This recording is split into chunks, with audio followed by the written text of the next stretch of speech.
Thank you very much, everyone.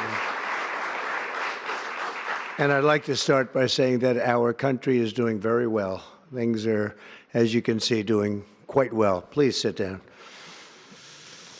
Before we begin, I just want to announce that I signed a proclamation a few moments ago honoring the 250th anniversary of Patrick Henry's famous speech to the Second Virginia Convention, in which he declared very well-known, very famous words, "Give me liberty or give me death." Has anyone heard the phrase? I think most of you have.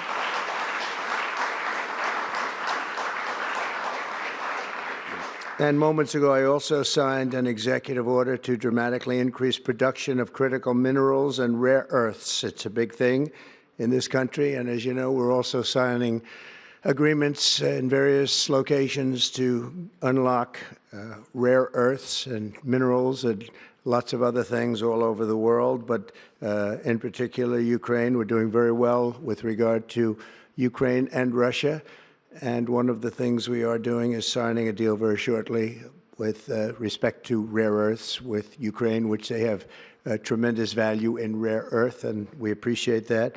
And we spoke yesterday with, as you know, President Putin and President Zelensky, and we would love to see that come to an end, and I think we're doing pretty well in that regard. So hopefully we can save thousands of people a week from dying. That's what it's all about. They're dying so unnecessarily, and I believe we'll get it done. We'll see what happens, but I believe we'll get it done.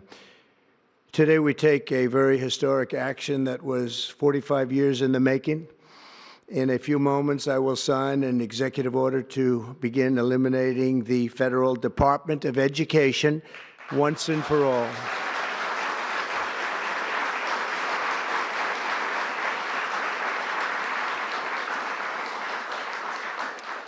And it sounds strange, doesn't it? Department of Education, we're going to eliminate it, and everybody knows it's right. And the Democrats know it's right, and I hope they're going to be voting for it, because ultimately it may come before them, but everybody knows it's right, and we have to get our children educated. We're not doing well with the world of education in this country, and we haven't for a long time. And we're pleased to be joined today by the woman who I chose because she's an extraordinary person, and hopefully she will be our last Secretary of Education, Linda McMahon. Linda, thank you. Thank you very much. That's another interesting statement. It's an interesting opening, right? But it's true, and it's been amazing how popular this has been. I tell people that this is what I'm doing today, and they say, oh, it's about time. Everybody says it. Republicans and Democrats have said it. They're all saying it. Also with us are some terrific people. Governors Greg Abbott. Greg, thank you very much. Governor Ron DeSantis, thank you very much, Ron. Mike Braun, congratulations on your victory, Mike. That was a big one. Mike DeWine, thank you very much, Mike. Jeff Landry. Jeff, thank you very much, Jeff. Bill Lee, thank you. Governors, all governors. Brad Little. Brad, thank you very much. Where are you, Brad? Hi, Brad. Jim Pilan, thank you very much, Jim. And Kim Reynolds. These are all people very interested in education.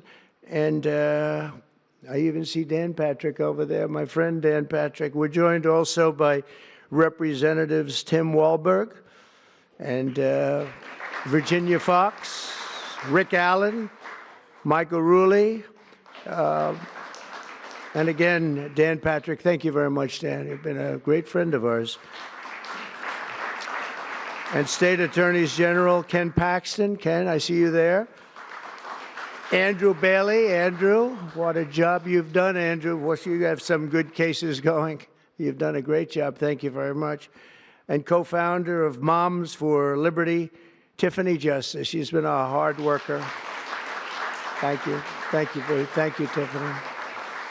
When President Carter created the Federal Education Department in 1979, it was opposed by members of his own cabinet, as well as the American Federation of Teachers, the New York Times editorial board, and the famed Democrat Senator Daniel Patrick Moynihan. History has proven them right, absolutely right. After 45 years, the United States spends more money on education by far than any other country, and spends likewise by far more money per pupil than any country, and it's not even close. But yet we rank near the bottom of the list in terms of success. It's an amazing stat. Those are two stats you don't want: the most money spent per pupil, and you're at the bottom of the list. And that's where we are, like it or not, and we've been there for a long time. 70% of 8th graders are not proficient in either reading or in math. 70%. 40% of 4th graders lack even basic reading skills, can't read. Students in our public elementary and middle schools score worse in reading today than when the department opened, by a lot. In Baltimore, 40% of the high schools have 0 students who can do basic mathematics. Not even the very simplest of mathematics. I said, give me your definition of basic, and they're talking about like adding a few numbers together.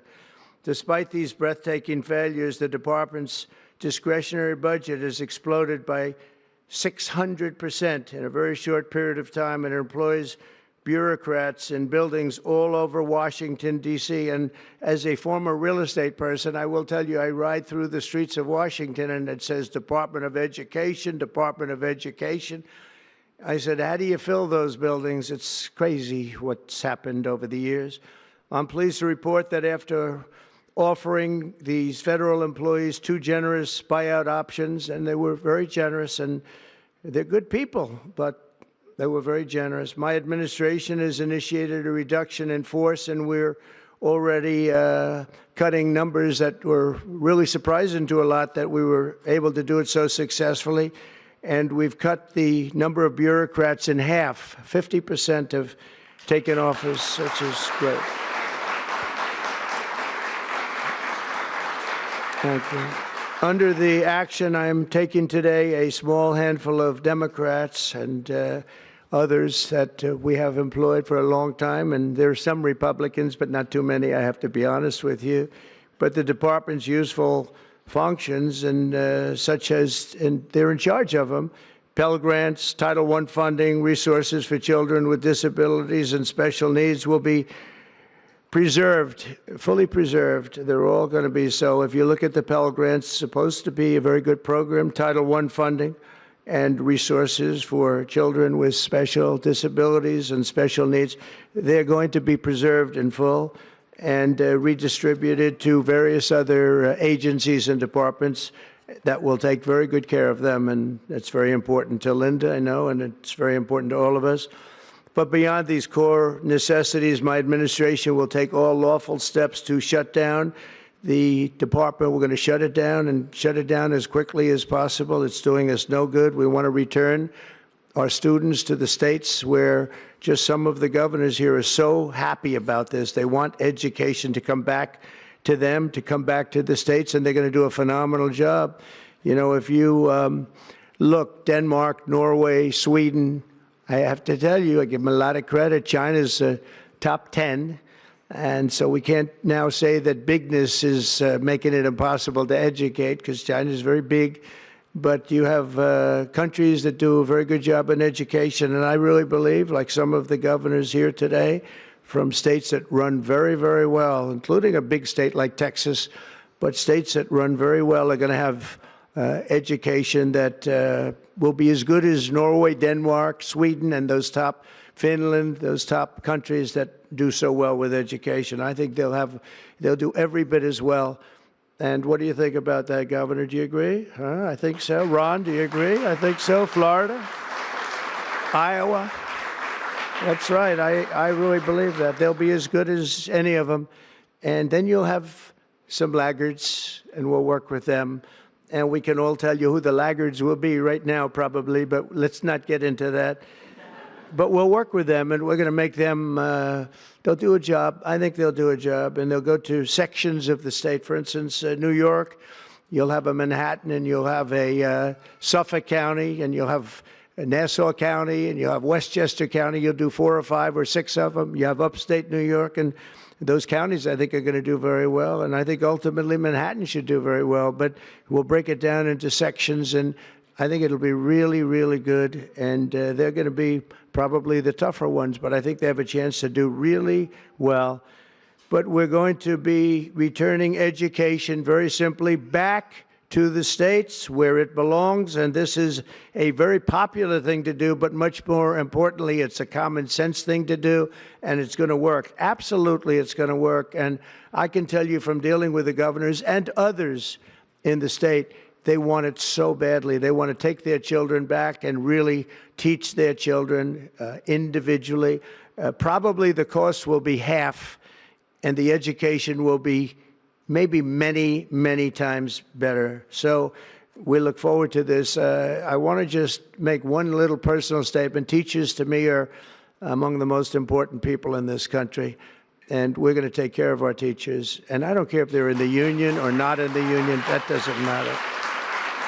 But we're going to take care of our teachers, and I believe the states will take actually better care of them than they are taken care of right now. They'll work all sorts of systems and even merit systems. Those great teachers are going to be maybe a little bit better rewarded, or maybe that's the way it should be, but the states are going to make that decision. But we're going to love and cherish our teachers along with our children, and they're going to work with the parents, and they're going to work with everybody else, and it's going to be an amazing thing to watch, and it's really going to be something special. And Linda, you're presiding over something that's so important, and you're going to do a fantastic job, just like you have your whole life. I know your whole life I've been watching you. I've been watching you for a long time. She's had nothing but success. So it's tremendous to have you, and hopefully you won't be there too long, but we're going to find something else for you, Linda, okay?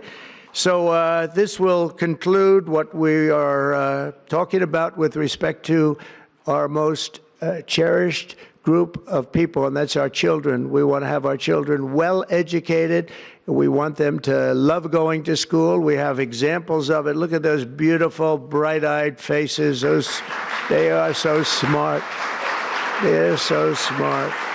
And with that, I'm going to come down, and we're going to sign a very important document, and we're going to be on our way. People have wanted to do this for many, many years, for many, many decades. And I don't know, no president ever got around to doing it, but I'm getting around to doing it, so thank you very much.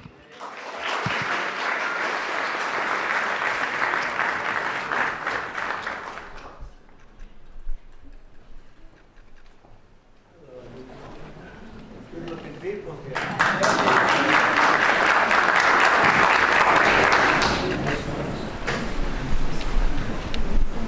Should I do this? I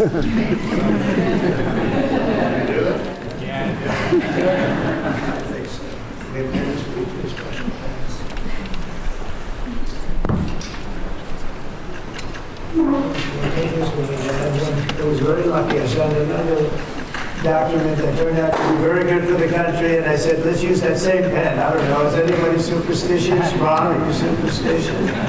Let's use that same pen.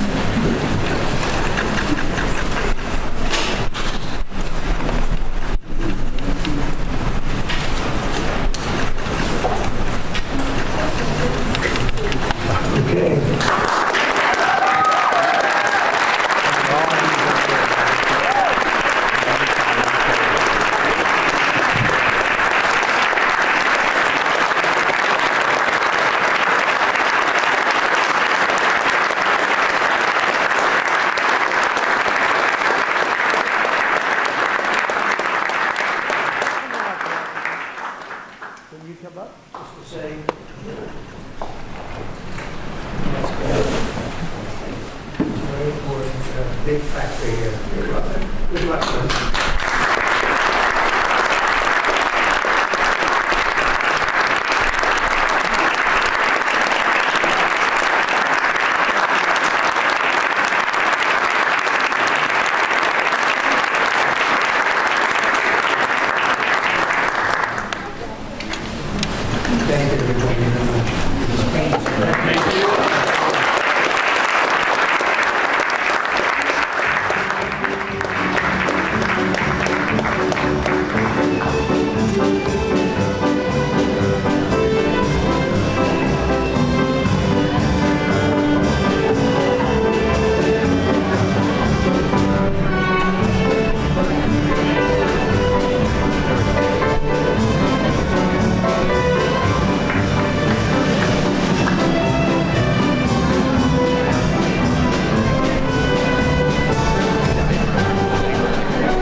worried all day. I was like, if this slides, I'm gonna